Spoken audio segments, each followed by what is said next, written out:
Good evening, everyone. I welcome you all to Studio Agon, Sansaptak's alternative space for art and theatre. This is the third day of our new project, Blackorama, and we are here in the studio space, Agon. The exhibition is on. We had performances yesterday, and today also we have performances at 7 p.m.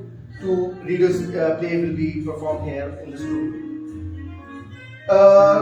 Taking the conversation forward, जो हम यहाँ कर रहे हैं वो ऐसा है कि हम आर्टिस्ट मीट ऑर्गेनाइज कर रहे हैं 4 से 5 बजे तक.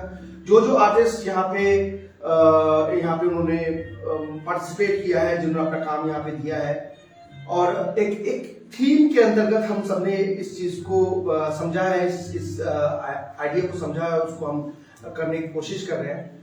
और सारा काम ब्लैक एंड व्हाइट में हुआ है. मोस्ट ऑफ द आर्टिस्ट जो यहाँ पे पार्टिसिपेट करते हैं work in black and white. तो आज हमारे साथ राहुल है और मैं अंजन, हम दोनों ने यहाँ पे पार्टिसिपेट किया है. Rahul Chaudhary, for your knowledge I tell you, is a multidisciplinary artist. He is a founder of Studio Spaces YouTube. Also, he is a founder of Yarn Brinkers. He does yarn bombing street art with Anjali Bawase. And he is a practicing artist. How many years, Rahul? Almost from my childhood. From his childhood, okay. बचपन से ही सब बनाना शुरू करते हैं.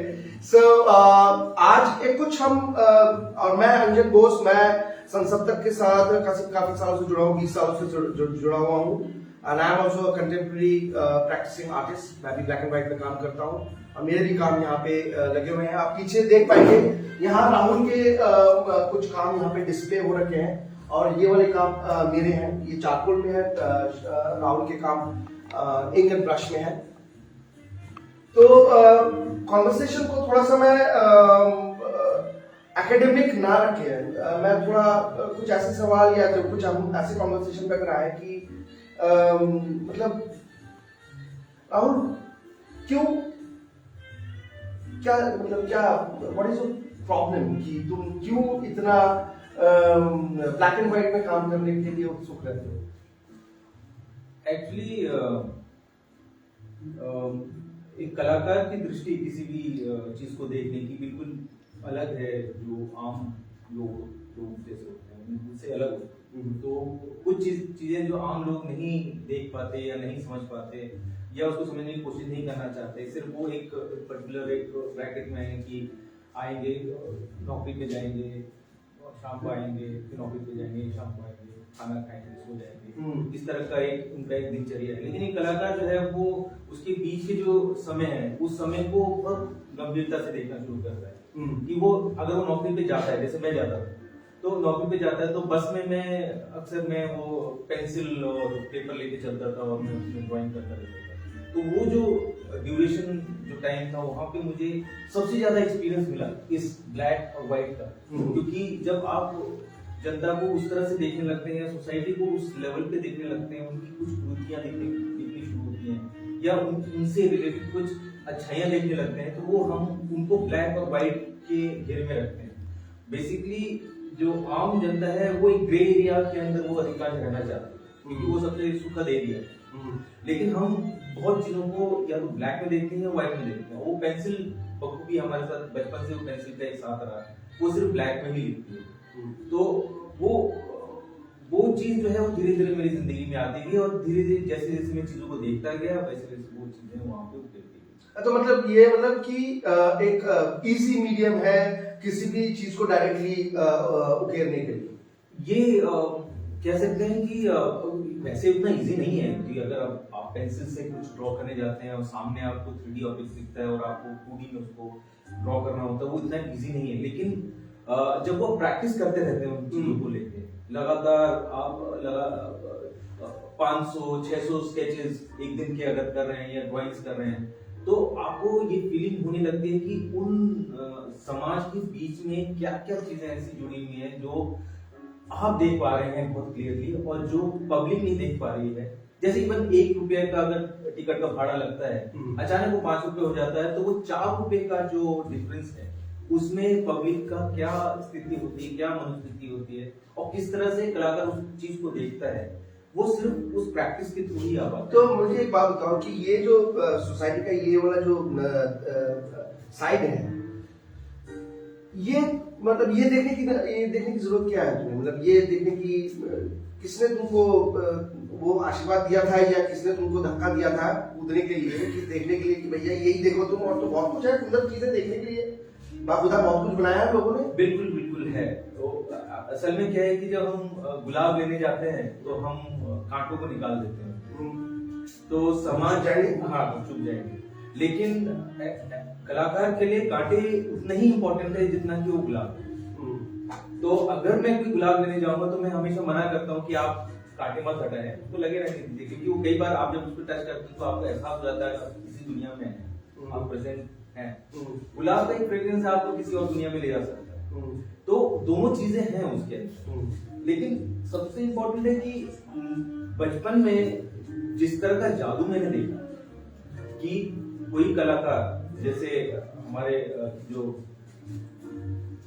Robin Das ji हैं, तो उनको मैंने एक बार ड्रॉ करते हुए देखा था, मेरे पिताजी का पोर्ट्रेट कर रहे थे, और वो इतना खूबसूरत तरीके से उन्होंने किया और वो बहुत मजे में उन्होंने उस चीज को किया, और मुझे यकीन ही नहीं हुआ कि कोई एक आदमी हाथ से कैसे बना सकता है।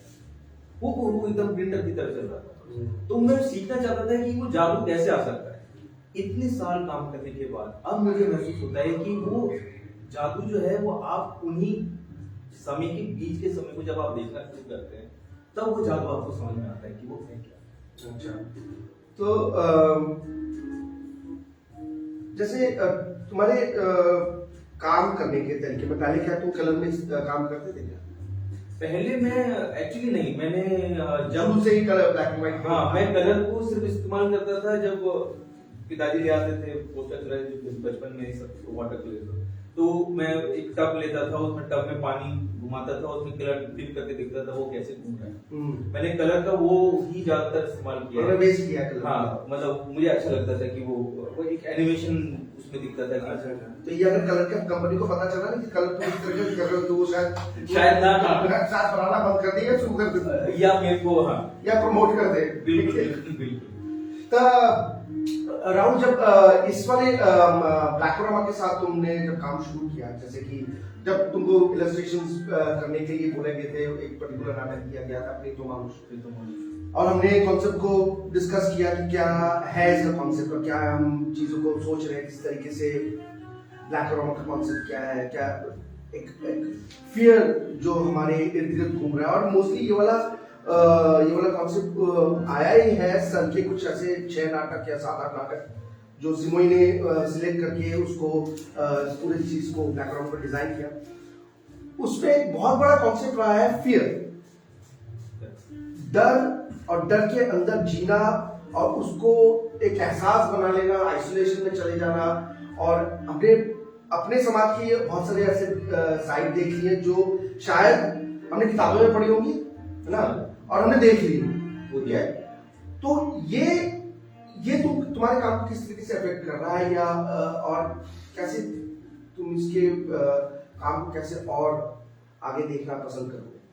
क्योंकि जब मैंने ये इस तरह के जो विजुअल्स मैंने बनाने जब शुरू किए थे, जब हम शंकर्स में थे, शंकर्स के बाद ही मैंने उसके 2 या 3 साल के बाद ही इस तरह के विजुअल्स बनाने शुरू किए थे, क्योंकि उसके बाद मेरे बहुत सारे विजन का पता चला कि मैं ये देख सकता हूँ, मैं ऐसा देख सकता हूँ चीजें। तो और जब ये प्रीतो मानुष का कॉन्सेप्ट आया, वो बेसिकली एक जर्नी थी जो सर ने जो लिखा उसमें, वो उसमें मैंने देखा वो वही जर्नी थी जो मैं एक्चुअली कर रहा था। तो मेरे पास विजुअल्स और भी गहन तरीके से मेरे पास आने शुरू हुए, क्योंकि होता क्या है कि हम कुछ काम कर रहे होते हैं और कोई कलाकार कहीं और कुछ और काम कर रहा होता है, और जब वो आपस में मिलते हैं तो देखते हैं कि हम दोनों एक ही चीजों पे काम कर रहे हैं, एक ही तरह की बातों को हम रखने की कोशिश कर रहे हैं। मैं ड्राइंग में कर रहा हूँ, सर जो है वो लिख के कर रहे हैं, और उनके जितने भी नाटक यहाँ पे मैंने देखे उसमें कहीं ना कहीं वो एक आइसोलेशन का एक वो मन रहा है। और चूंकि हम अब पोस्ट मॉडर्न उसमें चले जा रहे हैं और हम तो सारे कलाकार अभी अकेले ही रह गए हैं, सब अपनी अपनी आइडेंटिटी को अकेले ही निभाने की कोशिश कर रहे हैं। अब वो ग्रुप में उस तरह से नहीं काम कर रहे हैं। तो ये अनायास ही मेरे पास आया और शायद मैं थोड़ा अंदर से संकुचित भी था, या मैं ज्यादा खुलता नहीं था लोगों से, इंट्रोवर्ट किस्म का मैं। इंट्रोवर्ट नहीं था, वो तो तू बोल रहा है, क्योंकि मैं ज्यादा मिक्स नहीं होता था। अब लेकिन जब वो नौकरी करने के बाद मुझे समझ में आया कि मैं एनएसडी में था, तो एनएसडी में मुझे समझ में आया कि मतलब क्या वैसे भी आप पागल या तू पागल? हाँ, तो दोनों हुए। तो वो अनायास ही मेरे पास आ गया, और वो सर के जब वो देखे पढ़ा तो वो एक कंटिन्यूटी मिली, तो मेरे को और मजबूती मिली कि और भी कलाकार, फिर तुम्हारे साथ हुआ, फिर यहाँ पे और भी जो कलाकार हैं उनके साथ मुलाकात हुई, तो सब हम देखा कि हम एक ही प्लेटफॉर्म पे काम कर रहे हैं। तो ये ना एक इंटरव्यू जैसा होता जा रहा है। हाँ। तो थोड़ा सा एक कॉन्वर्सेशन पे अगर हम आए, तो अगर तुम्हारे साथ कुछ ऐसी चीजें हैं जो जब हम ग्रुप की बात करते हैं या ग्रुप में काम करने की बात करते हैं, मैंने देखा कि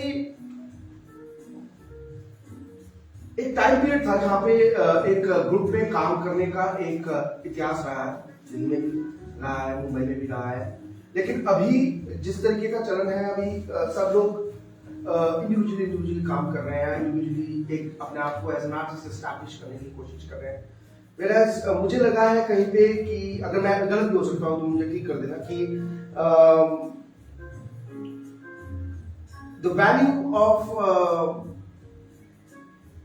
कम्युनिकेशन थ्रू आर्ट, या किसी एक बात को ऊंची आवाज में या साफ आवाज में रखने की जो बात आर्ट में होती है, वो कहीं कहीं डाइल्यूट होती जा रही है। तो क्योंकि आर्टिस्ट इंडिविजुअल हो चुका है, उसको खुद के कुछ ऐसी चीजें हैं जिसको उसको मैनेज करनी पड़ती हैं, बहुत सारी ऐसी चीजें हैं जो उसको इस गिवन सिस्टम के अंदर उसको मैनेज करनी पड़ रही हैं।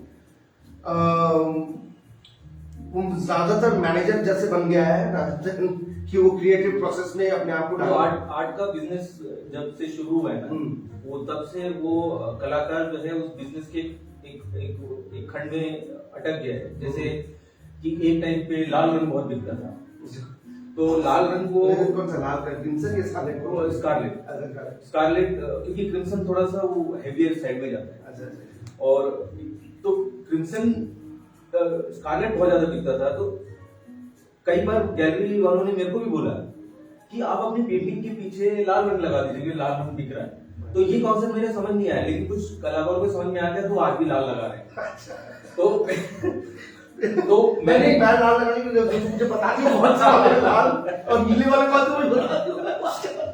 तो ये जो जब ये वायर बेस जब हो गया, तब इसका डायलॉग होना बनता था, क्योंकि फिर कलाकार वो नहीं करेगा जो उसको करना चाहिए, वो करेगा जो उसको नहीं करना चाहिए। जैसे बुद्धा हो गए, या कृष्णा हो गए, या महावीर हो गए, या गणेश हो गए, ये ऐसे ऑब्जेक्ट्स हैं जो सबसे ज्यादा बिकते हैं हिंदुस्तान में। आज भी बनाते हैं लोग कृष्णा और सब। मुझे उससे कोई वो नहीं है, परहेज नहीं है कि जो कलाकार करना चाहे अपनी जिंदगी में कर सकता है, क्योंकि हर आदमी जो है एक जैसा नहीं होता, उसके अपने फाइनेंशियल भी देखने होते हैं या जो भी। लेकिन हाँ, ये बात जरूर है कि चाहे कोई मुसीबत आए, कैसा भी मुसीबत आए, अगर मैं कलाकार के हिसाब से सोच रहा हूँ तो फिर मुझे अपने हिसाब से सोचना पड़ेगा, अपनी दृष्टि से देखना पड़ेगा। मैं दूसरी की दृष्टि से मैं बहुत आसानी से बना सकता हूँ, लेकिन प्रॉब्लम क्या है कि मेरी बात नहीं रखी जाएगी, वो कुछ और जाएगा। तो शायद मैं उस पर विश्वास करूं या ना करूं। जैसे अगर मैं बुद्धा बनाता हूँ, मैं उस पर विश्वास करता हूँ तब मैं बनाता हूँ। फिर उसके बहुत सारे और भी पार्ट्स हैं जो बनाए जा सकते हैं, खूबसूरत ही क्यों, कुछ ऐसे भी के भी है। हाँ, तो अगर बुद्धा के कुछ ऐसे साइड देखे जाए तो काफी ज्यादा क्रूड भी है, क्योंकि यही एक ऐसा कल्ट था जिसने चाइना, थाईलैंड, ये पूरा एशिया पूरा कैप्चर कर लिया था, और बहुत सारे सिविलाइजेशन गिर गई थी। तो वो पार्ट ना दिखा के सिर्फ उसकी खूबसूरती दिखाना, और सिर्फ इसलिए दिखाना कि मुझे गैलरी वाला बोल रहा है या कोई बायर ऐसा डिमांड कर रहा है। तो एक बात बताओ कि अगर मैं अगर ऐसा कहूँ कि जैसे मार्क्स ने बोला था कि ऑलरेडी वर्ल्ड में इतनी सारी वॉर्स, डिस्ट्रक्शन, तबाही है, तो क्या क्या मतलब है, फिर मेरे को क्या मतलब है कि मैं वैसी ही पेंटिंग बनाऊं, उसको दोबारा दिखाने का क्या मतलब है? मतलब उसी तबाही को, उसी डार्कनेस को अगर दिखाने का क्या मतलब है? क्योंकि मैं फिर अच्छे सुंदर पेंटिंग बनाऊं जो मन को सुकून दे।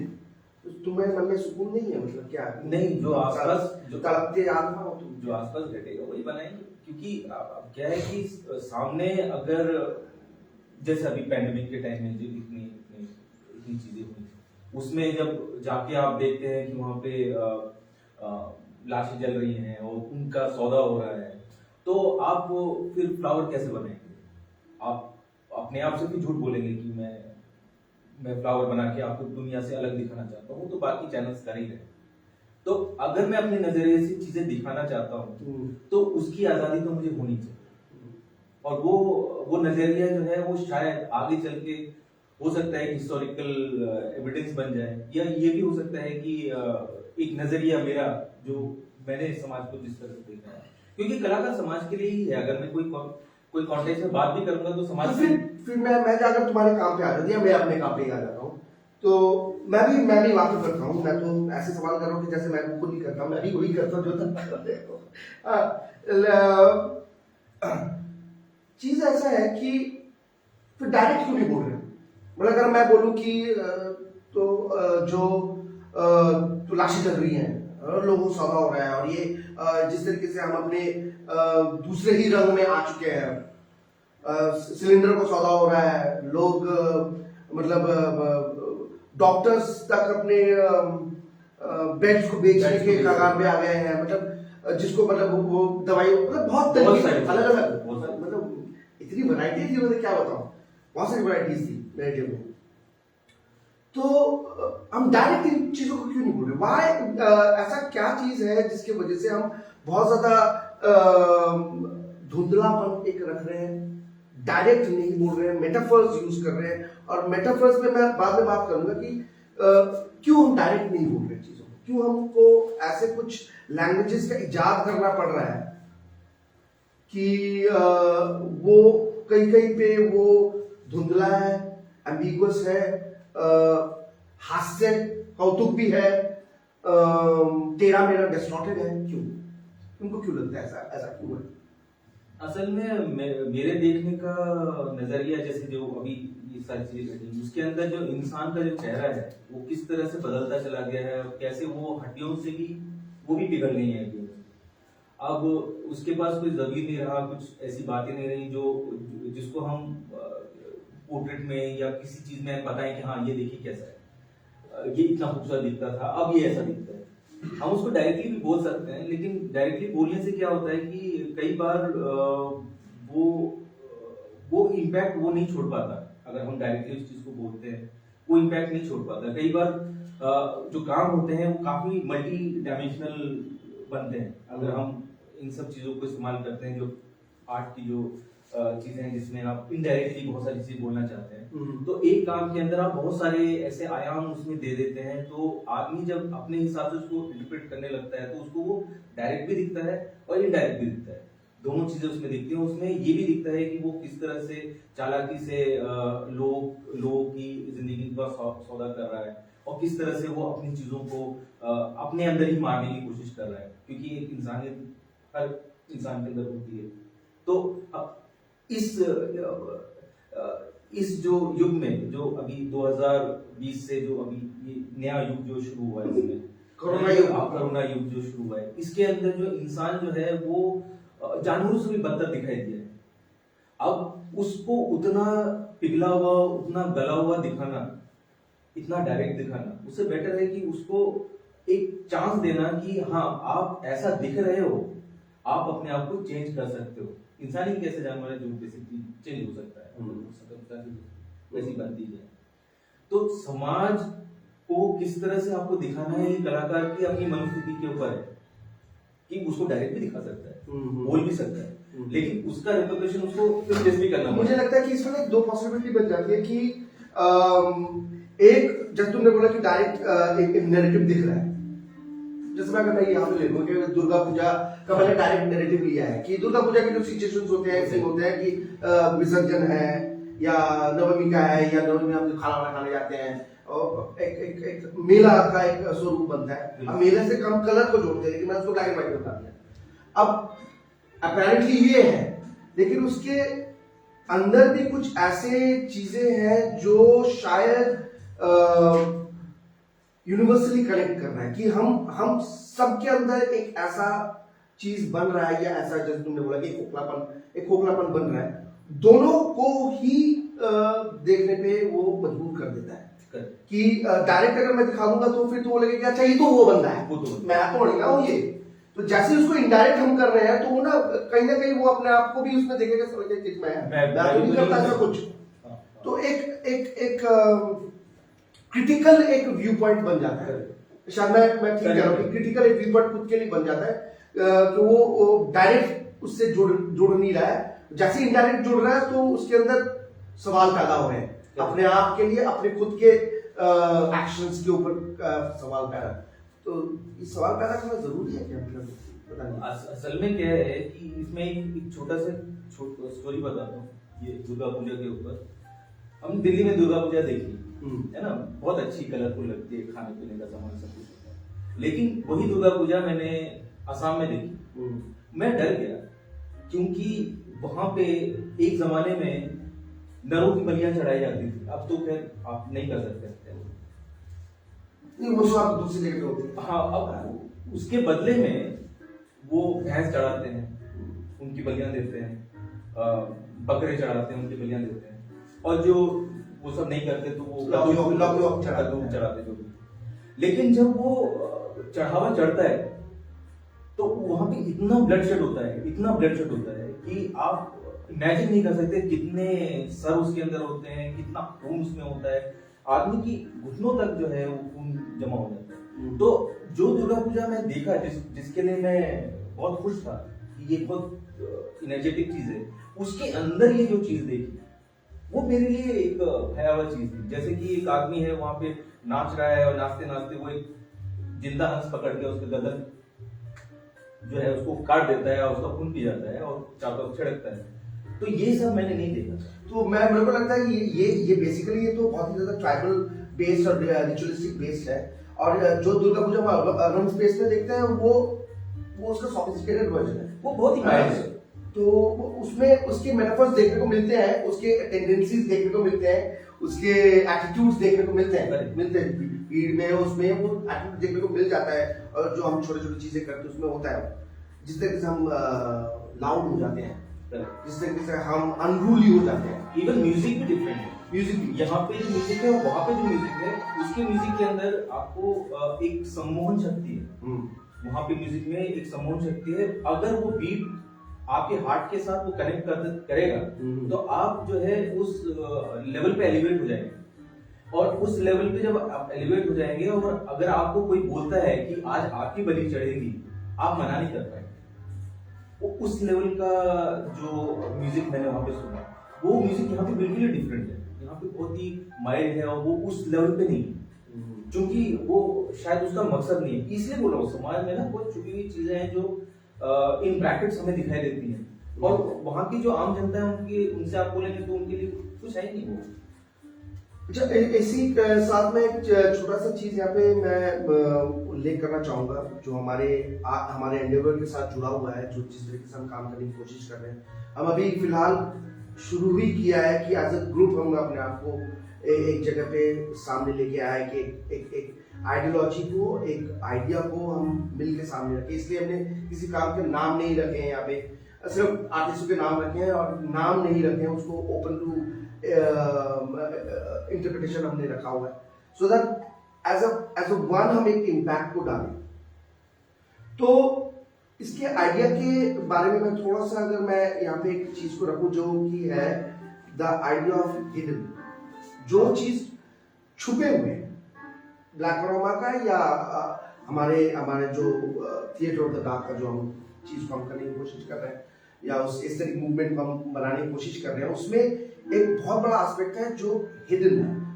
शायद वो हमारे अंदर की जो अनकॉन्शियस लेयर्स में जो चीजें हिडन है, और सोसाइटल ओवरव्यू में कुछ चीजें हिडन है जो आपके सामने नैरेटिव में आते नहीं है, उनको अपने सामने वाला दिखता है। तो उसको अगर हमको सामने लेके आना पड़ेगा, तो पहला सवाल यह था क्यों लेके आना पड़ेगा, और दूसरा सवाल है अगर ला रहे हैं तो वो तो डायरेक्ट हो नहीं सकता, तो हमको मेटाफर्स यूज करना पड़ेगा। तो वो मेटाफर्स का इजाद तुम कैसे करते हो, ये या हम कैसे कर सकते हैं, इसके बारे में अगर हम थोड़ा सा बात करें तो मेटाफर्स का अंदर वो हिडन जो एस्पेक्ट्स है उसके मेटाफर्स को सामने लाने के लिए कैसे चीजों को हम टच करें या किस चीजों को हम देख सकते हैं। इसमें ना एक छोटी सी स्टोरी है, थोड़ी मजाक है इसमें कि मैं अपनी वाइफ के साथ कुछ खरीदने के लिए गया दुकान, तो उसने सारे दुकान में सारे सामान देख के खरीदा कुछ नहीं। मैं परेशान हो गया, मैंने क्यों नहीं खरीदा, तो उसने एक बात कही मुझे कि मैंने अभी सारा सामान देख लिया, सो जाऊंगी, अगले दिन सुबह उठूंगी, जो सामान याद रहेगा वो खरीदूंगी। तो वो मेरे दिमाग में आया थोड़ा, तो मुझे लगा कि ये तो बहुत अच्छा तरीका है, तो मैंने इस चीज को अपने कामों में इस्तेमाल करना शुरू किया। तो जो इमेजेस मेरे को दिखते गए जो बच गए वो मैंने कोशिश की उसको बनाने की। और अमेजिंग बात यह है कि वो उसी ब्रैकेट की चीजें बचती हैं जो एक्चुअली मैं देखना चाह रहा हूँ या वही रह जाता है मेरी मेमोरी में। तो फिलहाल तुम अभी एक अपने प्रोसेस के बारे में बात कर रहे हो। प्रोसेस और इंटरेस्टिंग है, हर आर्टिस्ट का एक मेथड होता है। मेरा खुद का अगर मैं अपना मेथड की बात करूं, या मेरा भी कुछ ऐसे अनकॉन्शियस एलिमेंट्स मेरे दिमाग में अंदर जो सीपी हो जाते हैं, जो ड्रीम्स में जो सर्कुलेट करते रहते हैं, वो कुछ आते हैं। और मेरा एक तरीका है कि मैं ब्लैंक शीट को, सबसे बड़ा मुश्किल होता है उस खाली स्पेस, वो खाली स्पेस मतलब हालत खराब कर देती है, तो उसी को अटैक करने की कोशिश हम करते रहते हैं। लेकिन हमें से सबसे ज्यादा माइंड सर है, मतलब उनके लिए तो ब्लैंक स्पेस इस तरीके से आता है कि अगर वो ऐसे भी घुमा दो तो इधर भी कुछ है, उधर को वो चित्र वो सब कुछ भरते हैं। तो वो बोलते हैं कि पैसे इस पूरे कागज की तो पूरा भरना पड़ेगा इसको। नहीं, इसके पीछे एक वो है, क्योंकि मेरी बात हुई थी निसार आनंद जी से, क्योंकि मैं सेंट्रल कंपोजिशन बनाया करता था पेंटिंग के अंदर, तो और बाकी मैं उसको ब्लैंक छोड़ देता था। तो मैंने उनसे पूछा कि सर ये इसमें जो नेगेटिव स्पेस और पॉजिटिव स्पेस है, तो उन्होंने मेरे को बोला कि कुछ ऐसा होता ही नहीं। मैं यहाँ पे ऐड करना चाहूंगा, आप यही बात अंजन ने जो कहा ये बिल्कुल मेरे लिए एकदम जस्टिफाई है। मैं सोचता हूँ कि मैंने एक छोटा सा आइवरी कार्ड, छोटा सा कार्ड है 12x8 का, वो 4 रुपए का लेता है, तो 4 रुपए कार्ड में एक ही फॉर्म देके खत्म कैसे कर दूं, जहां जितना भी छोटा सा जगह रहता है ना। अब यही बात किसने कहा था, मैं जानना चाहूंगा आपका ये निसार। अच्छा, मुझे यही लगा कि नेगेटिव स्पेस पॉजिटिव स्पेस कुछ होता ही नहीं है, क्योंकि मैं जब मैं हूं मतलब एग्जिस्टेंशियलिज्म का ये बात है, अगर राहुल है तो कैसे नकार जाएंगे कि अंजन नहीं है। बैठा हुआ है, बाकायदा बैठा हुआ है। अगर मैं महंगा हूं तो मेरा हो सकता है कि मेरा आगे भी चला जाए, बिल्कुल भी तो है ना। तो ये बात मुझे बड़ा अच्छा लगा, और मुझे लगा कि चलो भाई कोई तो ऐसा है कि क्योंकि अंजन कहते आप कुछ भी छोड़ देते, आर्टिस्ट से छोड़ दिया जो आंखों के सामने वही डाले जाए, वो डाल जाएगा। मतलब सर हम अपने काम के बारे में बात करें, आपके काम के बारे में बात करें। ये जो है ना, जब ये बात मैंने सुनी कि there is no negative positive space, there is only a space, उसके बाद मेरा काम ट्रांसफॉर्म हो गया बिल्कुल, क्योंकि मुझे वो छोटी छोटी स्पेस दिखने शुरू हो गई कि मैं यहाँ पे क्यों नहीं काम कर रहा हूँ। तो उसके बाद जो मैंने पेंटिंग्स की, ड्राइंग्स तो खैर मैं उसी तरह से बनाता हूँ जैसे है, लेकिन जो मैं पेंटिंग शुरू की उसके अंदर मैं बहुत ही तुम्हारे पेंटिंग भी ड्राइंग बेस्ड ही है, ड्राइंग बेस्ड ही है। तब मैंने उसको देखना शुरू किया कि मैं यहाँ पे क्यों नहीं वर्क कर रहा हूँ और यहाँ पे क्यों वर्क कर रहा हूँ। वो मेरे लिए बहुत चैलेंजिंग था, क्योंकि पहले बहुत इजी हो जाता था कि एक बीच में बना दो, साइड से आप कर दो, एक सेंट्रल कंपोजिशन बन जाती है, लेकिन बाकी स्पेस क्या करेंगे। तो मैक्स बेकमैन का इसमें एक चीज याद आ जा रहा है, जब उससे पूछा गया था कि हाउ यू ड्रॉ, मतलब यही सवाल उन्होंने, हम थोड़े छोटे हैं, इतने नहीं थोड़े छोटे हैं, मतलब हम ये सवाल कर सकते हैं एक दूसरे को। तो उनसे पहले पूछा गया कि व्हाइट स्पेस को आप हैंडल कैसे करते हो, तो बोलते हैं सबसे मुश्किल है व्हाइट स्पेस, वो इनफाइनाइट है, व्हाइट स्पेस इनफाइनाइट है, तो उसके लेंथ विड्थ डेप्थ को कंट्रोल करना ही मेरा काम है। उसको कंट्रोल कैसे करूं, वही मेरा जॉब है, वो उसको मैं करने की कोशिश करता हूँ। तो उसी मेथड में मैंने अपना का आसान तरीका निकाल लेते हैं, एक तरीका निकाल लेते हैं उसको डील करने के लिए। तो मेरा तरीका है कि जब मैं अगर कुछ चीज बनाना है तो मैं व्हाइट स्पेस के अंदर ही, जैसे दीवार के ऊपर उकेरते हुए कुछ चीजें फॉर्म दिखते हैं, मैं उसको वहीं पर ही देखने की कोशिश करता हूँ। फॉर्म इटसेल्फ उस शीट के ऊपर ऑलरेडी एग्जिस्ट करता है, तो मैं उसी को निकाल के लाने की कोशिश करता हूँ। फिर धीरे धीरे जिस तरीके से वो पेंटिंग जिस तरीके से डिमांड कर रहा है, वो जैसे उसके एलिमेंट्स को डिमांड करता जा रहा है उसमें डालता रहता हूँ। मतलब इसमें मैंने कहा अगर जैसे मैंने ये वाला फिगर बनाया, फेस बनाया, फेस मुझे दिख गया, उसका एंगल इस तरीके से है, वो दिख गया। उसके बाद फिर मैंने उसका अच्छा ये वाला है तो उसका बैक बना देता हूँ। उसके बाद तो एक और बंदा बना दिया, उसके बाद अच्छा ये वाला स्पेस खाली है तो ये वाला बंदा बना दिया। ऐसे करते करते करते करते भर गया। फिर धीरे धीरे उसका जो एंड प्रोडक्ट जो निकल रहा है।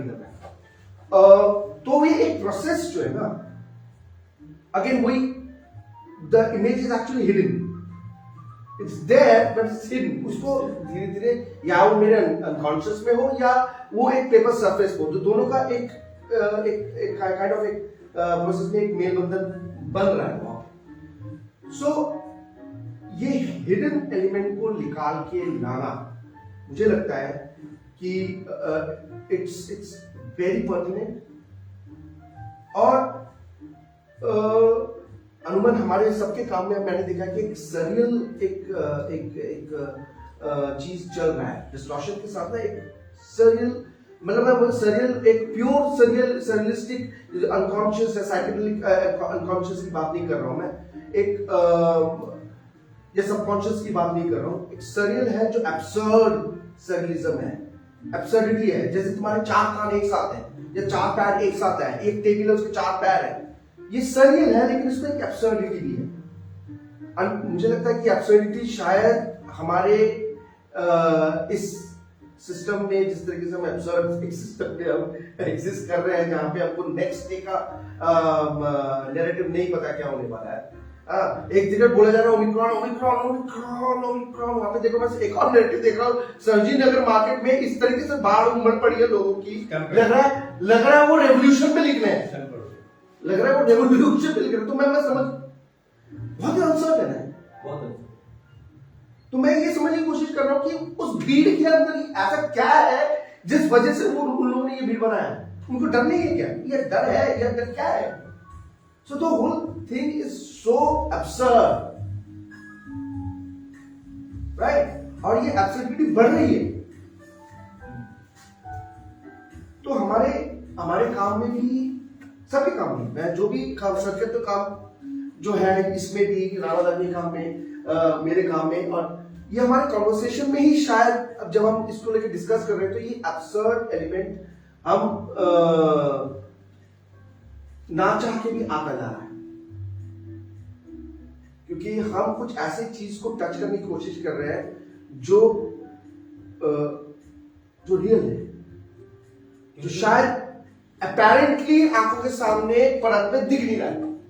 क्योंकि बहुत सारी ऐसी चीजें होती हैं, अनाउंसमेंट होती है कि आपकी सुरक्षा के लिए आपको ये करना, सुनता कोई नहीं है, इसलिए वो कान का टेबल बना है, सुन ही नहीं रहा, तो वो डेड है, इस काम का है।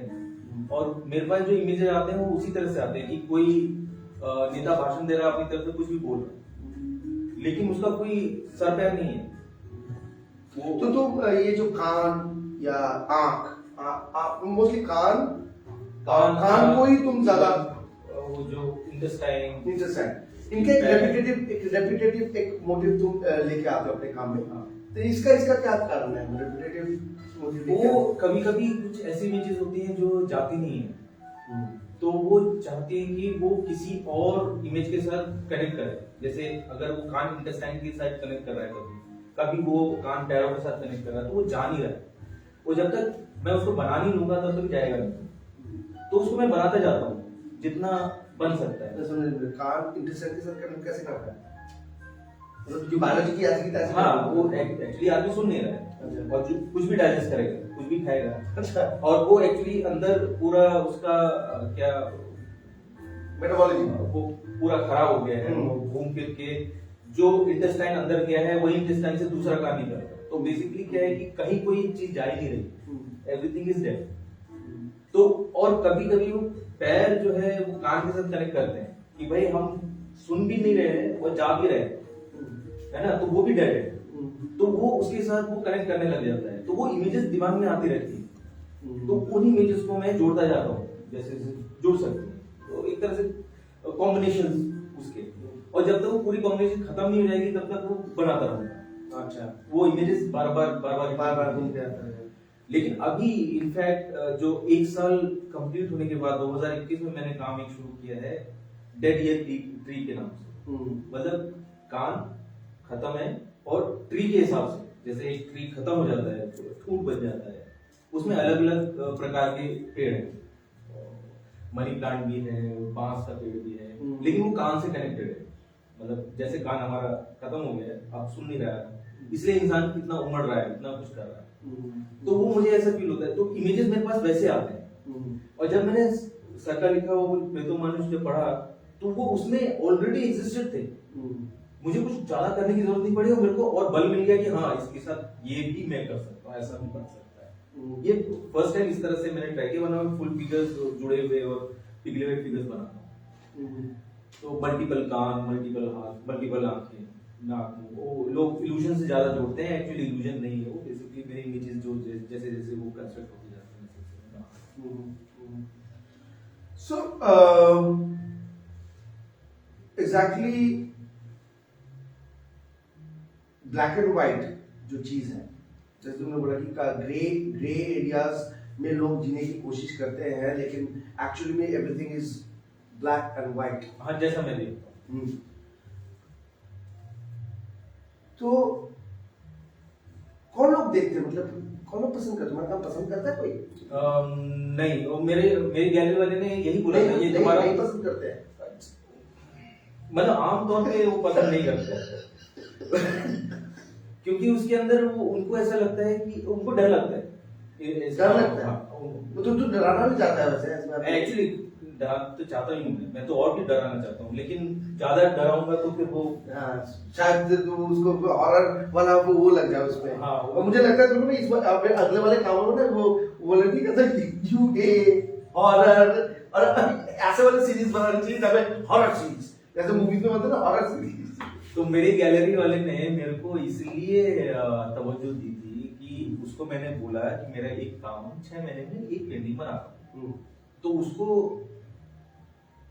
आर्ट का बिजनेस है ना, तो उसमें 6 महीने में अगर एक आर्टिस्ट एक काम बनाता है तो उस आर्ट की ज्यादा कीमत मिल सकती है। अच्छा, क्योंकि वो काम कम करेगा, उसमें नहीं मेहनत नहीं, काम कम करेगा, कम काम होगा तो उसकी डिमांड वो कर सकता है। अच्छा, अगर मैं बहुत सारा काम बनाने लग जाऊंगा तो शायद डिमांड उतनी नहीं रहेगी। सर आपका तो डिमांड गया ये उसका कॉन्सेप्ट है गैलरी का। तो मैंने सोचा कि ये तो बहुत अच्छा तरीका है, 6 महीने में अगर मैं काम बनाता हूँ मेरे दाम बढ़ सकते हैं, तो मैं 1 साल में ही काम बनाता हूँ और भी बढ़ जाएगा। तो मैं क्या करता था, काम तो मैं बहुत जल्दी बना लेता था, उसमें 1 साल बाद था।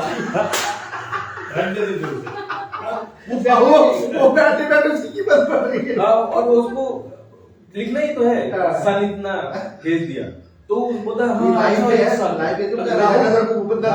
इसमें खतरा भी है, बाई चांस डेप्रिसिएशन हो गया तो नहीं। ऐसा ये बहुत इंटरेस्टिंग चीज है, पेंटिंग का ना डेप्रिसिएशन उस तरीके से होता है, या तो हटी जाएगा मार्केट से या उसका एप्रिसिएशन नहीं होता रहेगा, क्योंकि वो उसका वैल्यूएशन ना जो ओनर है, ओनर टू चेंज। अगर इसका काम किसी प्रकार अगर हमारी ग्रुप्स में चला गया किसी प्रकार, तो वो जब आगे जाएगा तो अंबानी का वैल्यूएशन ऐड होकर आ गया, तो that is a market valuation. वो जो मेरे साथ हो चुका था, वो इंटरेस्टिंग एक मार्केट स्ट्रैटेजी है। हाँ, वो गेम ही अलग है। वो तो फिर वो कहता है कि भाई हम 1 साल में आपका शो लगाएंगे। मेरे को शो लगाने का था कि भाई मुझे सोलो शो चाहिए, तो सोलो शो तो नहीं कर पाया, उसने काम बेच दिया क्योंकि साल में एक पेंटिंग बनाता था। तो उसने कहा कि राहुल तुझे और काम करना पड़ेगा। फिर मैंने सोचा कि अरे ये ऐसे नहीं चलेगा, तो मैंने बोला मैंने सीरीज चेंज कर दी, अब दूसरी सीरीज में बनाऊंगा, अब मैं फुल फिगर बनाऊंगा।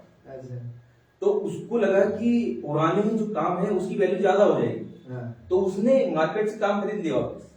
अच्छा। हाँ, वो क्योंकि कलाकार से चाह रहा है कि वो कलाकार के ऊपर गेम खेलेगा, वो नहीं चलेगा।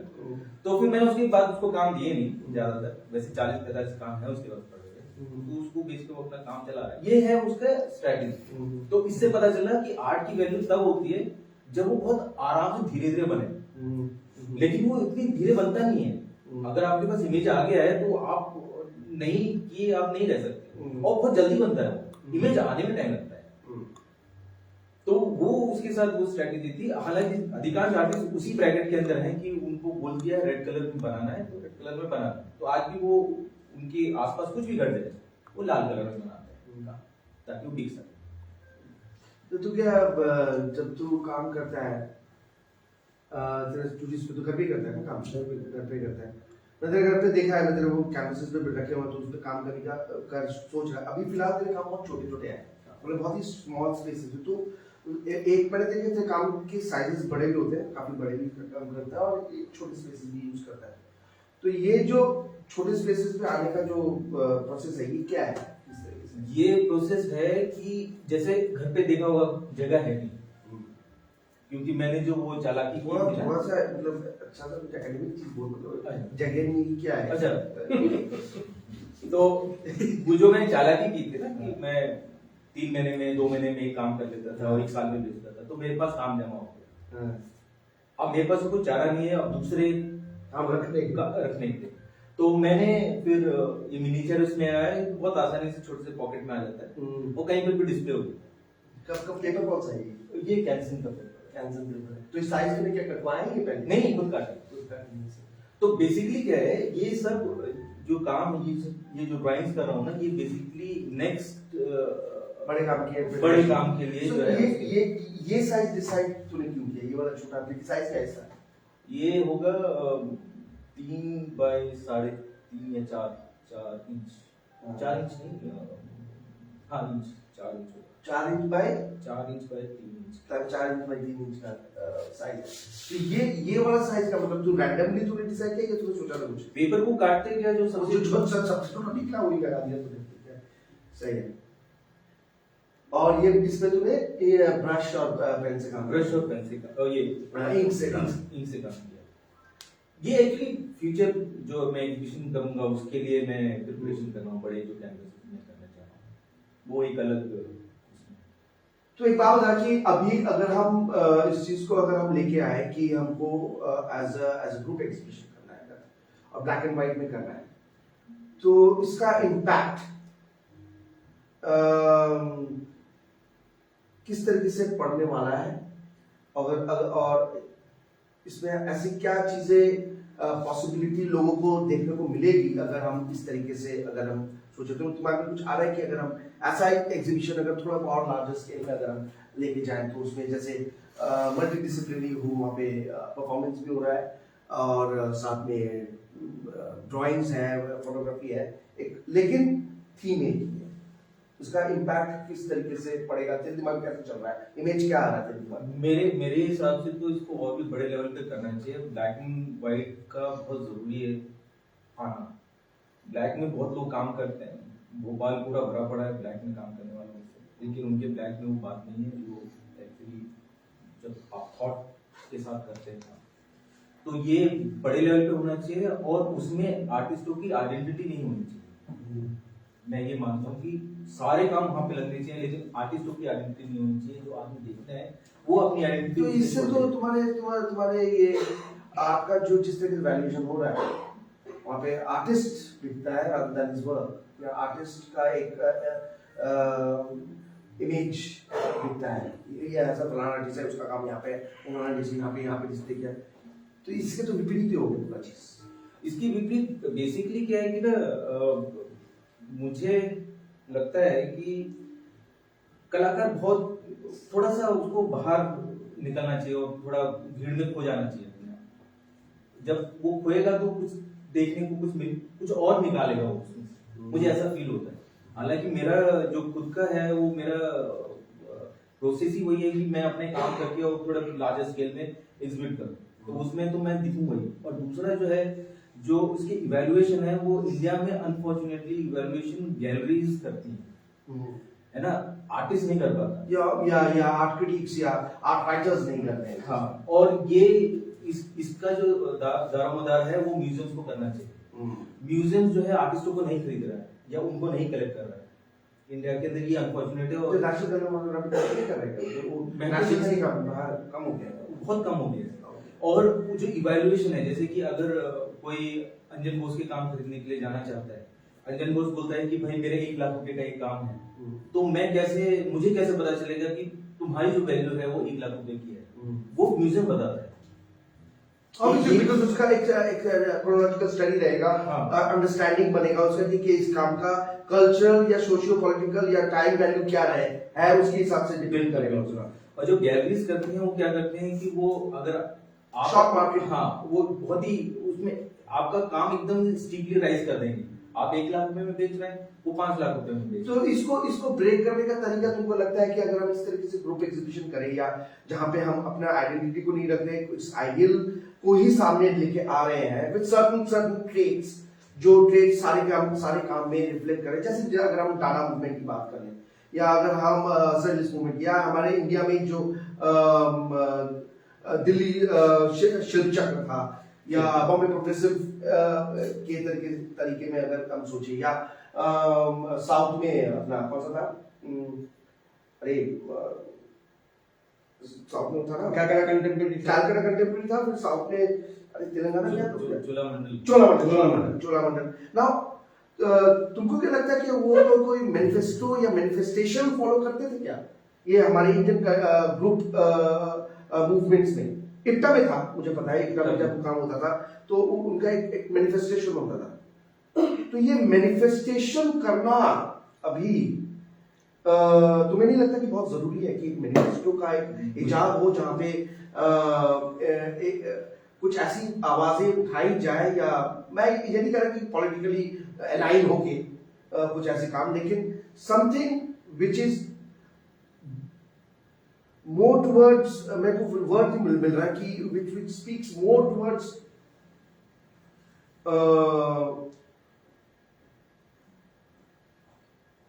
जहां पे आर्ट के प्रैक्टिस या एलिमेंट्स और हमारे कंटेम्परेरी लाइफ के जो अनसर्टेनिटीज हैं, अनडिस्कवर्ड एरियाज हैं, उनको हम जोड़ के देख सकें। तो ये मैनिफेस्टो मुझे लगता है कि बहुत बहुत जरूरी है कि हम इसको सामने लाए और इसको एक रूप दें, क्योंकि मुझे ऐसा फील होता है कि अगर हम सभी मिल के साथ चलेंगे तो डेफिनेटली हम बहुत चीज अचीव कर सकते हैं। अकेले चलने में क्या है कि आपको फाइनेंस चाहिए, और इंडिया में फाइनेंस का मतलब है कि आप पूरी जिंदगी भर आप नौकरी कर सकते हो, आपको कभी कुछ नहीं मिलेगा, क्योंकि जो एजेंसीज हैं उस तरह से आपके लिए वर्क नहीं करती। तो मिलके ही कुछ काम करना जरूरी है और मिलके ही बढ़ा जा सकता है इसके अंदर। और पिछला भी जितना भी देखा है हमने, जितने भी ग्रुप्स बने हैं 1980 का, या जो भी ग्रुप बने हैं, उन सब में भी सबने एक प्लेटफॉर्म पे आके मिलके काम किया है, अपनी आइडेंटिटी वहां पे छोड़ दी थी उन्होंने। बाद में इंडिविजुअल वो आर्टिस्ट निकले, वो अलग काम, लेकिन वो आइडेंटिटी छोड़ के उस आइडियोलॉजी को लेके चलने से अगर वो 2 साल 3 साल भी चला पाते हैं तो मेरे ख्याल से उससे बड़ा अचीवमेंट कुछ नहीं है। तो क्या इम्पैक्ट इम्पैक्ट क्या पड़ता है? मैं अगर हिस्टोरिसिटी की बात करूं कि अगर हम एज अ ग्रुप एक चीज को, जैसे तुमने बोला कि उसको हम एक आइडिया को सामने रख के अगर हम काम करें, उसका इम्पैक्ट क्या पड़ता है तुम्हारे हिसाब से? क्या इम्पैक्ट पड़ता है हिस्टोरिकली आर्ट्स में? मुझे ऐसा लगता है कि जो इस तरह के काम है, अगर अभी आप अगर एग्जीबिशन हाउसेज में जाके देखेंगे तो इस तरह के काम नहीं है, इस तरह के कलाकार नहीं दिख रहे हैं, सब छुप गए हैं, दब गए हैं कहीं ना कहीं चुपचाप, लेकिन जो दिख रहा है वो सिर्फ एक ब्यूटिफिकेशन है, एक कमरे को सजाने का एक माध्यम सा बना दिया है, चाहे वो एब्स्ट्रैक्शन में हो, चाहे फिगरेटिव में भी बहुत सारे लोगों ने इस तरह से काम करना शुरू कर दिया, लेकिन इस तरह के काम नहीं दिख रहे। ये एगोन जो स्टूडियो है, इसमें इस तरह एक बार मैंने 2013 में भी शुरू किया था स्टूडियो स्पेसेस के नाम पे, कि दूसरे प्राइवेट स्पेसेस में जाके हम काम लगाते हैं, लेकिन वो ज्यादा दिन नहीं चल पाया क्योंकि जो उसके साथ में जो काम करने वाले लोग थे वो उतने एक प्लेटफॉर्म पे नहीं थे, एक पेज पे नहीं थे। यहाँ पे मैं देख रहा हूँ कि 20-25 साल हो गए ना, तो जब ये प्लेटफॉर्म पे इतने लोग हैं यहाँ पे, तो क्यों ना यहाँ से शुरू किया जाए? सो मुझे लगता है कि एक एक एक एक सडन अंडरस्टैंडिंग पे हम ये पहुंचे और हमारा काम जिस तरीके से स्टूडियो, हाँ एक सवाल था मेरा। हाँ सवाल ये था कि किससे? राहुल से basically। उससे कोई सवाल नहीं करता है। नहीं, हाँ, सवाल हाँ, आपके ठीक, तरफ ठीक है, ये मैं है, समझेगा। अच्छा। मतलब as an artist, as a हाँ, professional fine artist, visual hmm, artist, अभी जैसा आपने कहा कि इस तरीके के लोग हैं लेकिन उनके काम दिखते नहीं है because there are certain market value evaluation होता है, हम वहां तक पहुंच नहीं पाते, या रिसोर्सेज नहीं होती, या वो स्मार्टनेस नहीं होता। लेकिन कोविड के चलते अचानक से हमारे इसमें डिजिटल एक स्पर आ गया है, राइट? अब हमारे पास एक मीडियम बना है, डिजिटल मीडियम, जहाँ पे हम सोलो, जो जिनके पास वो अपॉर्चुनिटी नहीं थी कि गैलरी स्पेस में जाके वो अपने काम एग्जिबिट कर सके, अब उनको ये मीडियम ये स्पेस दे रही है। There are individuals who are coming out जो अपने काम डिजिटल स्पेसेस में अपलोड कर रहे हैं, लोग देख रहे हैं, उस पर चर्चा हो रही है, क्रिटिसिज्म हो रहा है, अप्रिसिएशन हो रहा है। तो इस बारे में आप क्या कहना चाहेंगे, मतलब दोनों के लिए? तुम्हारा तो स्टूडियो स्पेसेस ऑलरेडी वहाँ पे नहीं, डिजिटल स्पेस पे है। डिजिटल मीडियम का तो अच्छा खासा अभी चलन आया है, क्योंकि अब तो हमने जब कुंभक में जब शुरू किया था और उसके बाद कुछ ऐसे इंटरेस्टिंग काम, कुंभक एक बेसिकली हमारा एक कोविड सिचुएशन में जब हम गिरे मार्च में, तब उसके बाद सब कुछ लॉकडाउन हो गया और हमने देखा कि हम स्पेस में आ नहीं सकते, तो हमने एक अपना ऑल्टरनेट जगह निकाल लिया, मतलब मरता क्या ना करता टाइप का। तो हमने एक ऐसा चीज किया जिसको अभी मतलब डिजिटल स्पेस को हमने ज्यादा एक्सप्लोर करना शुरू किया। वहां पे हमने कुंभक नाम का एक सीरीज क्रिएट किया था। वहां पे काफी आर्टिस्ट, राहुल ने खुद उसमें काफी इंटरेस्टिंग काम हमने किया था। संसद तक ही था जो सबसे पहले उस तरह से डिजिटल किया था, है ना, और उसमें बहुत सारे वीडियोस बनाए गए और फिर से अवार्ड भी मिला था। अवार्ड भी मिले कुछ वीडियोस को। तो वो और ये बहुत पावरफुल मीडियम सामने आया। हालांकि पहले ये अंडरडॉग की तरह था, इसके बाद में इतना वो नहीं था। उसके बाद फिर अचानक यूट्यूब में ऐसी बाढ़ आ गई, फिर यूट्यूब में भी पैसे सब ज्यादा लगने लग गए, वो भी कमर्शियल एंगल पकड़ लिया उसने। लेकिन प्रॉब्लम ये है कि कर सकते हैं लोग, क्यों नहीं कर सकते? जहां पे लोग हैं लेकिन उनके पास वो एक्सेस नहीं है। अब मुझे लगता है कि वो एस्थेटिक ट्रेनिंग और अप्रोच भी नहीं है। हाँ, डिजिटल स्पेस को कुछ भी कंटेंट से भर देने से काम नहीं बनेगा। मतलब you have to be very very precise and very very choosy about what you are placing and how you placing it. और नहीं तो फिर जिस तरह के कंटेंट रेगुलरली हम देखते हैं, उससे अगर उसको अगर हम इनोवेट नहीं करेंगे, innovation is very very required when we are talking about digital space.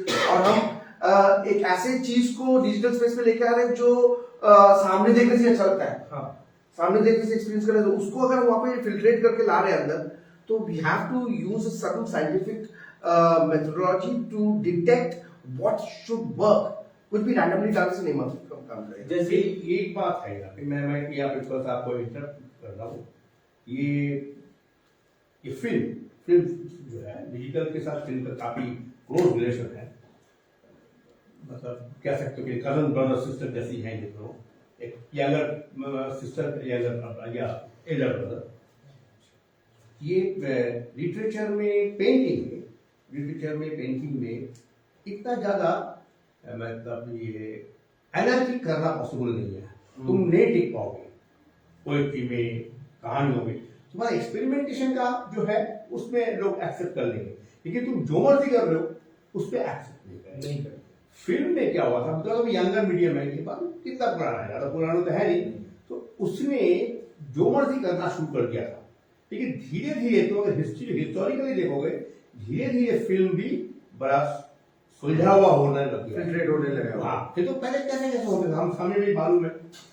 Digital का प्रॉब्लम ये हुआ है, इसलिए मुझे लगता है घबराने का जरूरत नहीं है। ये धीरे धीरे ये सेंसिबल लोग इसलिए सेटल हो जाएगा। गरीब आदमी सर किसी भी चीज में घबराता नहीं है। उसको जब कश्मीर जीता तो घबराएगा। क्योंकि एग्जाम्पल है, जब गरम रेट किया था, हाँ, और जब मैंने वो सबमिट किया था, तब अंजन ने मुझे बहुत डांटा था कि तुम्हें ये देखना चाहिए, ऐसे देखते हैं, इस तरह से देख, क्योंकि मैं हूँ मतलब कि पेंसिल और पेन से बनाया, वीडियो बनाना एक अलग, उससे पहले मैंने 2 बना लिए ना, अच्छे से ज्यादा बन गया।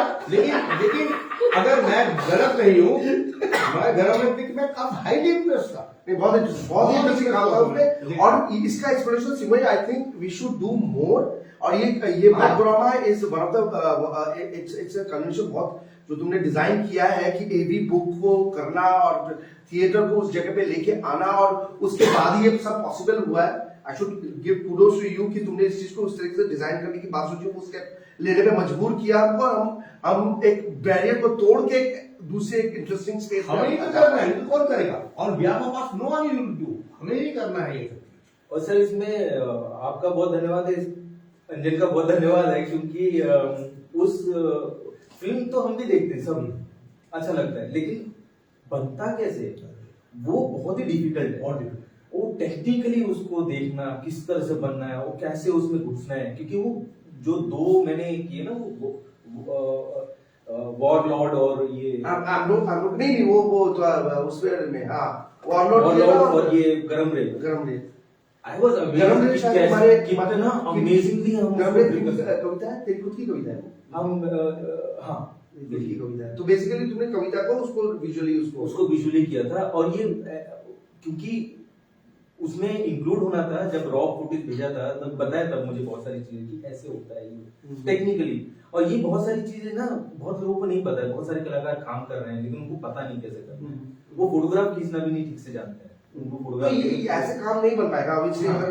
कुछ प्रेजेंट कर रहे हो तो उसको एक कायदे से प्रेजेंट करना पड़ेगा, नहीं तो वो इफेक्ट नहीं क्रिएट कर पाएगा। और दूसरा जो है, जैसे बच्चे सीख रहे हैं अभी स्कूलों में सब डिजिटल कर दिया, सब बच्चे सीख रहे हैं, अब क्या है, बच्चों को जो टीचर सिखा रहा है वो भी डिजिटल माध्यम से कर रहा है। डिजिटल मीडियम है 2 डायमेंशनल मीडियम, और अगर मुझे कुछ चीज ड्रॉ करनी है, अगर मुझे कब ड्रॉ करना है, तो अगर मैं बैठ के करूंगा तभी उसको समझ सकता हूँ, अगर मैं उसको डिजिटली करवा रहा हूँ तो उसको सिर्फ एक ही एंगल दिखाई देगा, तो वो एक प्रॉब्लम है कि मैं फोटोग्राफ से कॉपी कर रहा हूँ, तो इसका मतलब मैं उसका सिर्फ 10% ही उसमें कर सकता हूँ। अगर मैंने फोटोग्राफ खींची है तब मुझे 90% उस फोटोग्राफ के बारे में पता है, और जो उसको कॉपी करेगा तो वो सिर्फ 10% ही करेगा उसको, जो दिख रहा है तो एग्जिस्टिंग इमेज है। फिजिकल एग्जीबिशन होनी बहुत जरूरी है। डिजिटली मेरे ख्याल से सर सही बोल रहे हैं, वो एक बार सेटल हो जाएगा ना, तो फिर हम उसमें बहुत अच्छी क्वालिटी देखेंगे। वी कैन ब्रिंग, जैसे हमारे इस वाले स्पेस में भी अगर डिजिटल प्रेजेंटेशन चल रहा है, हमारा डिजिटल प्रोजेक्शन, तो it can be a part of it. बहुत ज्यादा एक्सप्लोरेशन का जगह है, हमको एक्सप्लोर करना चाहिए, अभी भी हम डिजिटली जा रहे हैं, एकदम और दुनिया में हर जगह पहुंच रहे हैं। एक रिलेट कर सकते हो, रिलेशन बन सकता है। मैं बता रहा हूँ, एक मुझे अच्छा तो आप दोनों का डिस्कशन में मुझे लगा डिजिटल के साथ डायरेक्ट कोई लिंक तो हम कर नहीं पाएंगे, लेकिन एक लिंक है। मान लीजिए जब जैसे कि राम कथा होता है, गाना गा गा के करते रहते हैं, एक सिंगुलर एक आदमी गाना गाता रहता है, राम का उसका हिस्टोरिकल बैकग्राउंड बता देता है, उसका पूरा जर्नी बता देता है, लेकिन वो गाना गाता रहता है।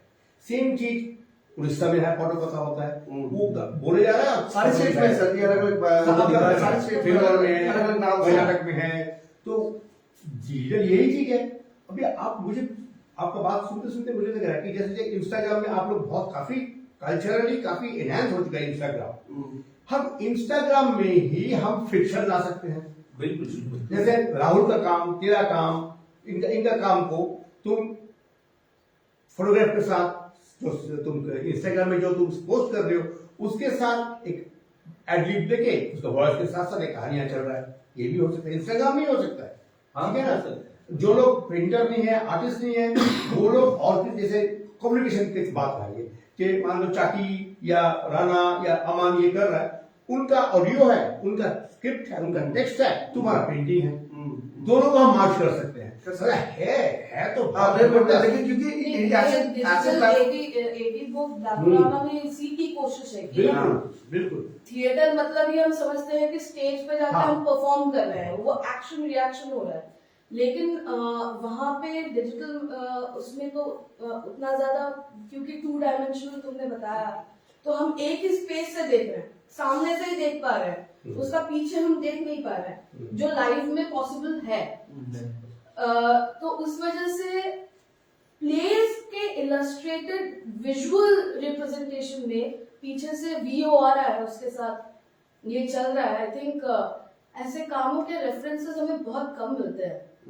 डेल्टा से संसद तक नहीं शुरू किया था जब वो पैंडेमिक के टाइम पहला यहीं से शुरू हुआ, उसके बाद बहुत जगह फैला है वो। काफी उसका इम्पैक्ट बहुत अच्छा रहा है, काफी लोगों ने उसको देखा है, तो उनका रीच बहुत ज्यादा इंटरेस्टिंग, और हमको एक्सप्लोर करने के लिए बहुत इंटरेस्टिंग सब्जेक्ट्स मिलते थे। सर तो हर दूसरे दिन एक नया इंटरेस्टिंग चीज लिख के भेज देते थे और हम उसको अपने तरीके से उसको करने की कोशिश, तो काफी कुछ एक्सप्लोर करने का, एक्सपेरिमेंट करने का जगह मिल जाता है, क्योंकि मीडियम नया आ गया ना, तो काम वही है। मीडियम नया आ गया, उसके हिसाब से हम उसको ब्लैक का पोस्ट किया। आई थिंक हम एक इंटरेस्टिंग एक पड़ाव पे आए हैं जहाँ पे हम कुछ पॉसिबिलिटीज को देख पा रहे हैं, प्रेजेंट सिचुएशन को देख पा रहे हैं, और एक लेगेसी हम फॉलो कर रहे हैं।